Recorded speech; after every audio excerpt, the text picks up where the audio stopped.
कहो कहाँ लगी नाम बड़ाई, और राम न सकहीं नाम गुण गाई। गोस्वामी जी कहते हैं भगवान राम भी अपने नाम की महिमा नहीं गा सकते। तो बोले क्या? बोले सुनो, सुदामा जी तो बढ़िया है, पर सुशीला यथा नाम तथा गुण, जैसा नाम सुशीला का वैसा गुण है। एक साड़ी में पूरी जिंदगी निकाली, आज तक कभी पति से शिकायत नहीं की। आजकल की बाहर लोग होते, आजकल की माताएं होती, रोज प्रवचन सुनाती, रोज गालियां सुनाती। अरे कुछ तो ऐसी भी हैं जो घर छोड़कर चली जाती, पर धन्य है सुदामा की पत्नी सुशीला।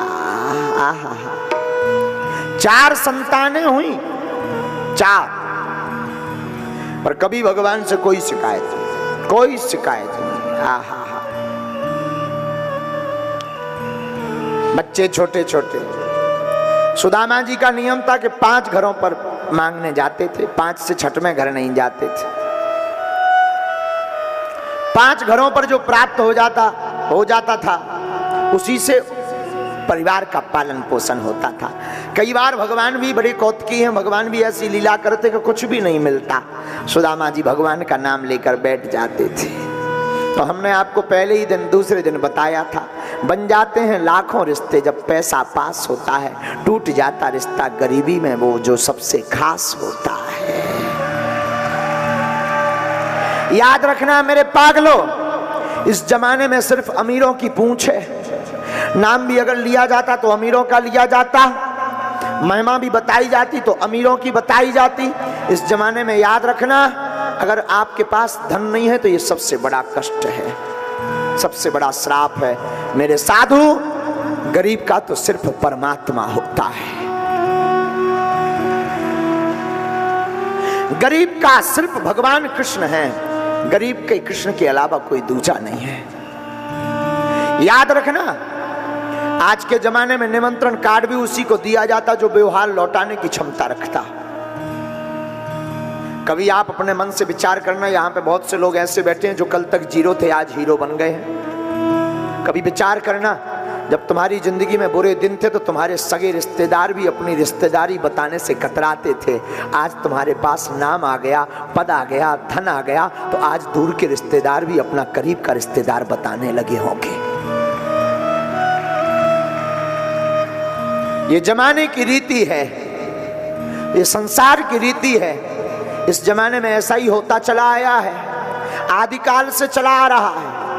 जिसका नाम होता है उसके लाखों रिश्ते बन जाते हैं, यहाँ वहाँ से उठा पटक करके, फिर इतने दूर दूर के नाते, फिर नाती के, मामा के, पोता के, नाना के, न जाने कौन कौन लगने लगते हैं, और बहुत करीब का रिश्ता बताने लगते हैं। याद रखना, इस जमाने में गरीब का सिर्फ कृष्ण है और दूजा ना कोई हुआ है ना हो सकता है।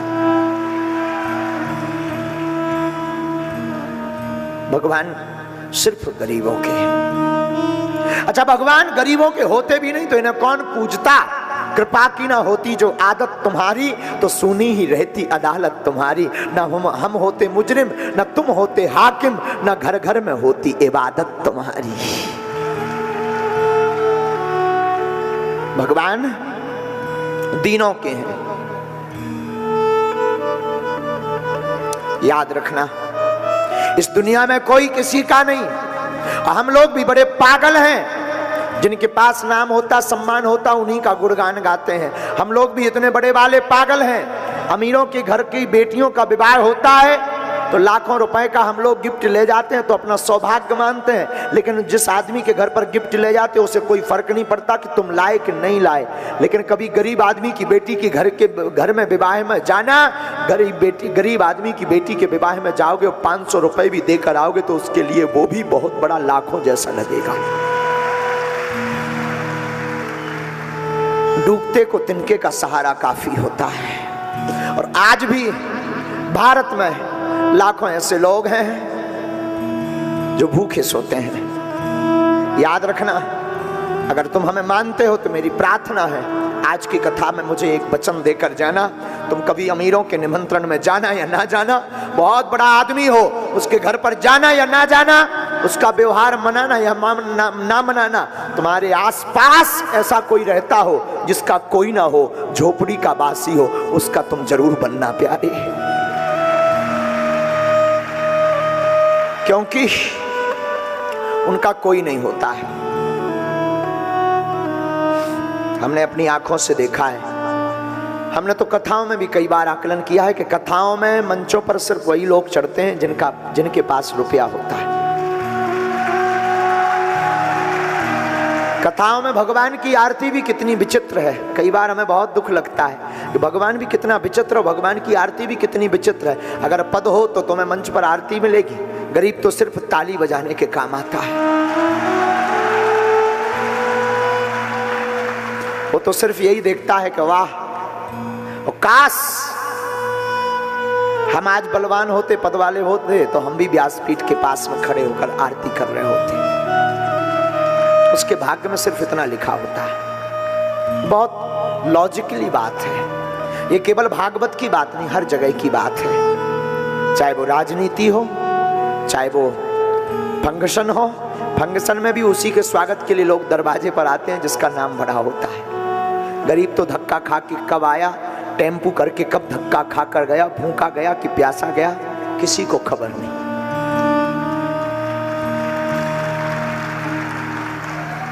लेकिन हम प्रार्थना करेंगे हो सके तो अपने व्यवहार में बदलाव करना, आज से ही अपने व्यवहार में बदलाव करना मेरे प्यारे। अमीरों को ये नहीं कहते तुम गले मत लगाना, अमीरों को तुम खूब ठाट बाट देना, सोने की रेल का भोजन कराना, और कभी कोई दीनहीन भी आए ना, जिसकी हैसियत 2 रुपए की होना, उसको भी अपने बगल में लाकर खड़ा कर देना, वो भी अपने आप को गौरवान्वित महसूस करेगा।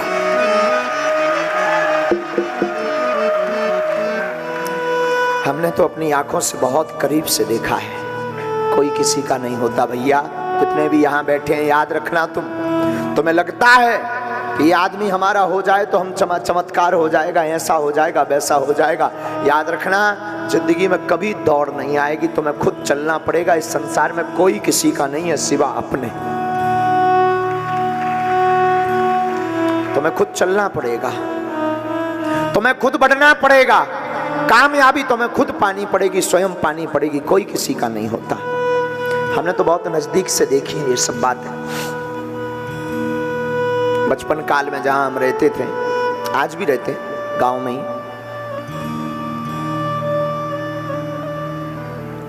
हमने भी अपने गांव में, पिताजी हमारे कुछ करते नहीं थे, अपने गांव में हम भिक्षा मांगते थे। आयु हमारी रही होगी यही कोई 8 साल, 8 साल की अवस्था, पूरे गांव में। उससे जो मिलता था उसी से हमसे जो छोटी बहन थी, भाई था, उनका भोजन चलता था। घर में कोई पुरोहित कर्म तो था ही हमारा। कोई अगर सत्यनारायण की कथा बचवाने के लिए आ जाए, उस जमाने में हमको सत्यनारायण कथा के 5 रुपया मिलते थे।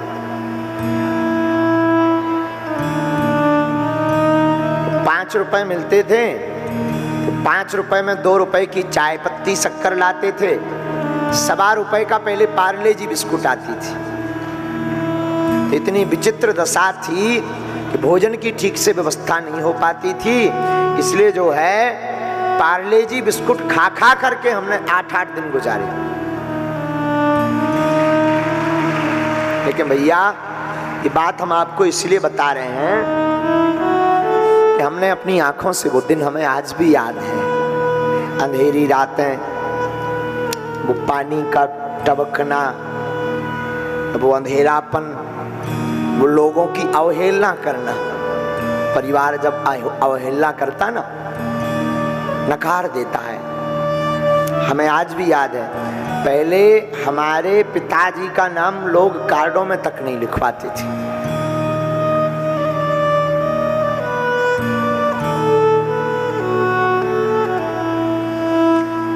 क्यों? क्योंकि उन्हें पता था कि ये गरीब हैं, इनके कपड़े भी ठीक नहीं हैं, ये व्यवहार भी नहीं पटा पाएंगे।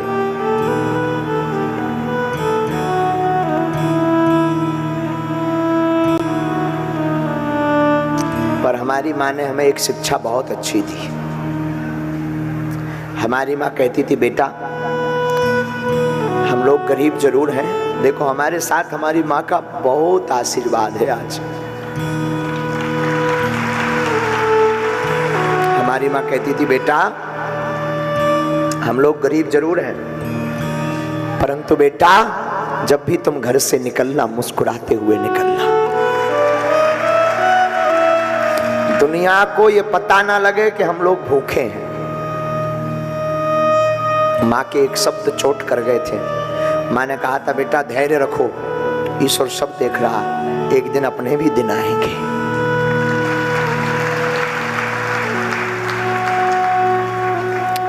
बारिश आती थी ना, जब श्रीमान जी जब बारिश आती थी ना, हमारे घर पे आफत आती थी। आफत, क्योंकि एक छोटा सा कमरा था, वो भी खप्पर वाला, तो पलंग के नीचे छिप कर के हम तीनों भाई बहन रहते थे पूरी बारिश भर।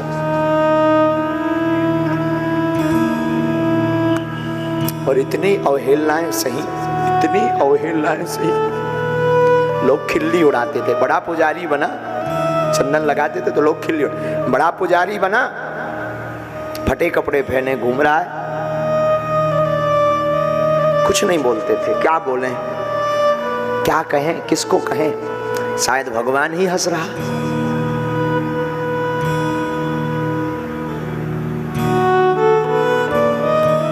हमको भागवत पढ़ने के लिए वृंदावन जाना था बचपन में, अवस्था छोटी सी थी, तो वृंदावन जाने के लिए हमको 2000 रुपए की आवश्यकता पड़ी। आज भी वो दिमाग में चोट है हमारे। हमको वृंदावन जाने के लिए 50 जगहों पर उधार मांगा, हमको 2000 रुपए उधार नहीं मिले। क्यों? क्योंकि अगर उधार दे देते तो शायद हम चुका नहीं पाते। ये जमाना बड़ा उल्टा है यारो।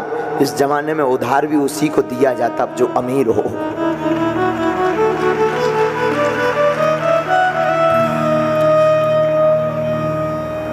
वो अंधेरी गलियां, वो लोगों का हंसना, त्योहार आते थे तो लगता था क्या करें। दीपावली आती थी, सबके बच्चे नए कपड़े, मिठाई, पटाखे।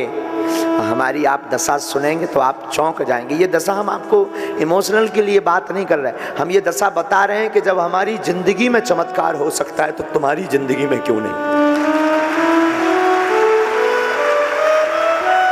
हमने अपनी जिंदगी में जब दीपावली आती थी तो सबके बच्चे, पहले के जमाने में काशीराम नाम का एक पटाखा चलता था, हमें आज भी याद है, पूरा एक एक वाकया हमारे मन मस्तिष्क में आज भी भरा, आज भी हम भूले नहीं। और ईश्वर करे वो दिन कभी हम भूलें भी ना। तो जो पटाखे चलते थे काशीराम, उन पटाखों को जब रात को सब जला लेते थे तो सुबह होती थी, तो हम सुबह जो है रास्ते में गलियों में निकलते थे कि रात को शायद किसी का कोई ऐसा पटाखा गिर गया हो अंधेरे में, चल ना पाया हो, वो फूट ना पाया हो, तो वो मिल जाए तो हम उसको चलाएंगे, फिर खुशी मनाएंगे।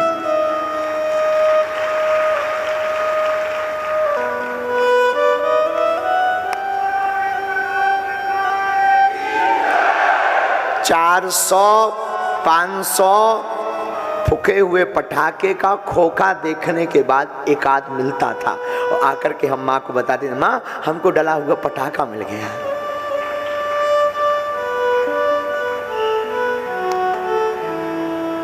भगवान करे वो दिन किसी की जिंदगी में न आवे। भगवान करे आप सबकी जिंदगी में खूब खुशियां रहे, खूब रहे। पर एक बात बोले भैया, इन दुनिया वालों से कभी अपेक्षा मत रखना।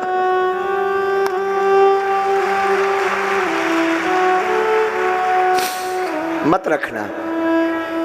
ये दुनिया तुम्हारी अवहेलना के अलावा कुछ नहीं करेगी। तुम्हारी ये दुनिया के पास तुम कुछ भी आशा लेकर जाओगे, तुम्हें सीढ़ी बनाएगी। तुम अपेक्षा रखना तो ईश्वर पर रखना। हमारी जिंदगी का निजी भाव है मेरे प्यारे, हमने अपने बालाजी को नहीं छोड़ा। उसका ऐसा चमत्कार है कि वो दिन है कि आज का दिन।